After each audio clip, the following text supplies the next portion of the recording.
மன்னிப்பு கேட்டா எப்படி மன்னிப்பு நீங்க சொன்னா மன்னிப்பு கட்டணும்னாங்க முடியாது. என்ன பண்ணி போடுவாரு? என்ன பண்ணுவ நீ? என்ன பண்ணுவ நீ? என்ன பண்ணுவ நீ? மன்னிப்பு கேட்க முடியாது. படத்தை தானே ஓட விட முடியாது. படத்தை தானே ஓட விட மாட்டேன். வேற என்ன பண்ணுவ? வேற என்ன பண்ணுவ நீ? நீதிபதி என்ன நீதிபதி சொல்றது? அவர் மொழியில் ஆய்வறிஞர் நாங்க கேட்டா பதில் வச்சிருக்காரு. இல்ல அந்த நீதிமன்றம் நீ வரலாற்று பூர்வமா அந்த மொழி எப்ப தோன்றுதுன்னு அப்படி தீர்ப்புல படிக்குமா?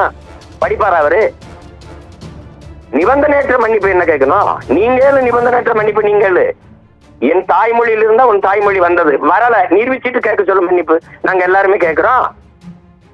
அவரையே நீ புரிவிக்கிற ஒரு நடிகன் பயந்துக்கிடுவாரு படம் ஓடலைன்னா படம் என்ன நீ பாக்கலைன்னா உலகத்துல 13 கோடி தமிழர் இருக்கான்.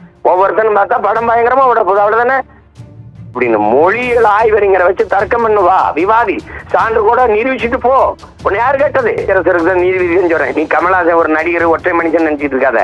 அவருக்கு பின்னாடி பல கோடி தமிழன் நிக்கிறாங்கிறத கவனத்தில் வச்சுக்கிட்டு நிபந்தனையற்ற வமந்தனையற்ற அதெல்லாம் கைவிடணும். சும்மா தேவையெல்லாம் பேசிட்டு கூடாது.